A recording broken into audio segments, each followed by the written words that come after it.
बे जोंनि सालबारि जिल्ला बर' थुनलाइ आफादनि मावख'नि लांगोनायाव खौरां मेल लानायनि थांखियानो जाबाय मैयासो जाना थांनाय मोननैसो जिल्लानि जि गुणोत्सव आनजाद बे गुणोत्सवनि आनजादा बे क्लास 6 नि बिगियान आरो सानखान्थिनि सोंथि बिलाइया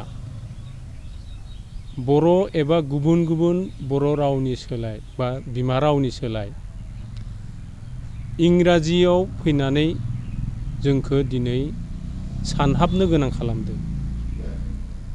मानोना जों मिथिगौ बर' थुनलाइ आफाद, बर' फरायसा आफाद आरो Assam सरकारजों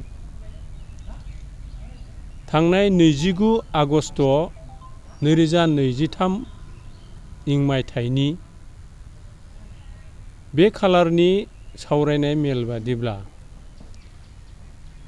chief minister doctor Himanta Biswa Sharma बिथाङानो गावनि खुगाजों बुंदोंमोन जे बर' बा गुबुन गुबुन बिमा रावजों लोगोसे इंराजियाबो थागोन।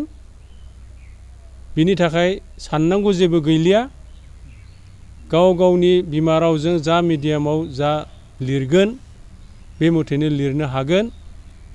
सोरबा इंराजि लिरोबा इंराजिबो लिरनो हागोन, असमिया लिरोबा असमियाबो लिरनो हागोन, बांला लिरोबा बांलाबो लिरनो हागोन। बेबायदि होननानै बाथ्रा होसेयावबो दिनै गुणोत्सवआव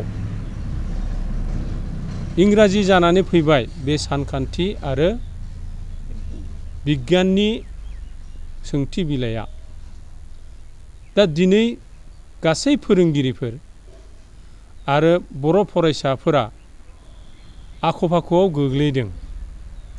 आख' फाख'आव गोग्लैदोंब्ला जायखौ जों दिनै बोसोरसे जानोसै फोरोङाखै, बर' रावजोंसो फरायसाफोरनो फोरोंनो मोनदों बा बिथांमोननि बाथ्रा बायदियैनो फोरोंगिरिफ्रा फोरोंदों, फरायसाफ्रा बेबायदिनो फरायदों।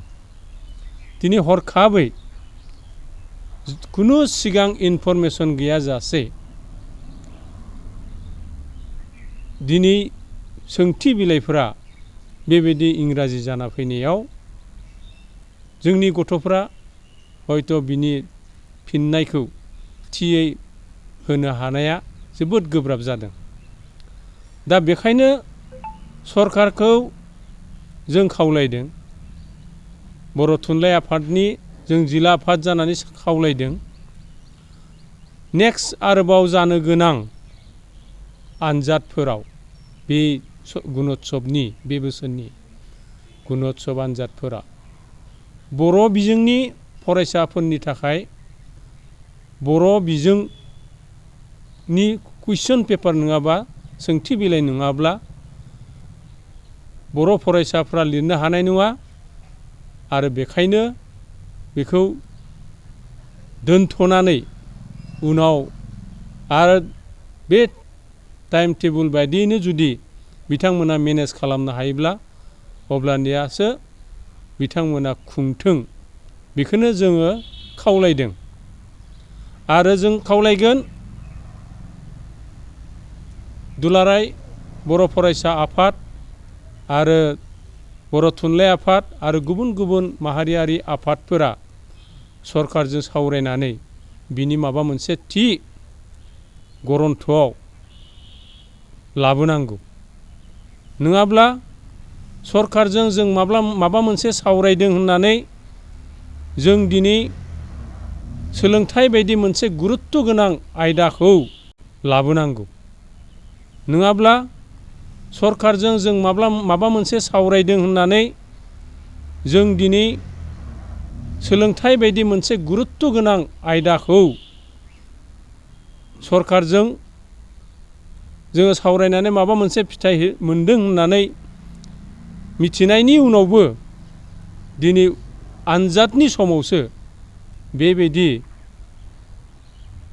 उल्था फाल्था खालामब्ला एबा बिजोंखौनो सोलायनानै कुइसनफोरा जाना फैब्ला होमब्लानिया मोनसे सोरखार जानानै गथ'फोरनि भबिष्यतखौ लानानै माने गेलेनाय बायदिसो जादों होननानै जों सोंखारियो। बेखायनो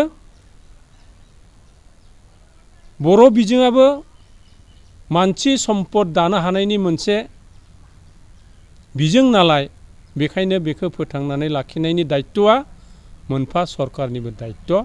आरो बेखायनो बे जेंनाखौ नांगौ बायदि सुस्रांनायनि राहा लामाखौ लानो नांगौ। राजखान्थि दं होननानै जोङो बेखौ बुंद्रायनो हाया बा गैया होननानैबो बुंद्रायनो हाया। बर' बिजोंखौ गोदोनिफ्रायनो बर' बिजोंखौ फोजोबस्रांनायनि बा फोजोबनायनि खैसारा जायखिजाया सोरखारनियावनो बे थाबाय थायो आरो थालांबाय थागोन। आरो बेबायदिनो जेंनाफ्रा गोदान गोदान जों बर' बिजोंनि सायाव सोलिबोगासिनो थाबाय थायो। नैबे बिटिएडिनि बायजोआव दा बावैसो फोसावनाय बादिब्ला बर' बिजोंनि फोरोंगिरिफोरनि मासिफ्रा नांगौनिख्रुइ माने सानजाथावि खम फोसावनायखौनो नायनो थाङोब्ला जों बेखौनो नुना मोनहरो। दा बेबायदि जायोब्ला मोनसे बिजोङा बोरैहाय थांनानै थाबाय थागोन? निस्सय बेबायदिनो लासैनो फोजोबस्रांनायनि मोनसे लामाखौनो लादों होननानै जोंहा साननाय फैदों। दा बेबायदिफोरखौ मोनसे सरखार जानानै गारनो नांगौ आरो जोंखोबो समाजाव साफा बा मोनफा हारि हिसाबै थांना थानायनि खाबुखौ होनो नांगौ।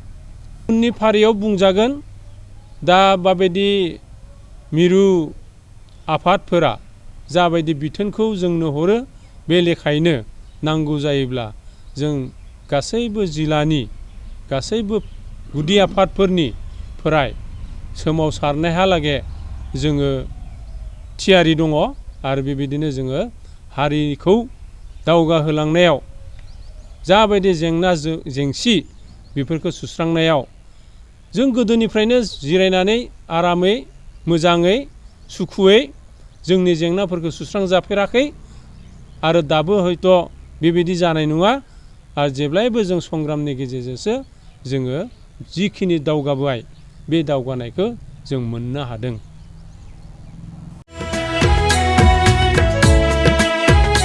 नोंथाङा गावनि फेभरेट श' नायनायाव स्ल' इन्टारनेट स्पिडनि थाखाय बानायफैबाय नामा? गोजोननि नोगोर क'क्राझाराव नोंथांमोननि थाखाय आर'नाइ टेक्न'लजिसआ लाबोदों high speed fibre optic broadband plans.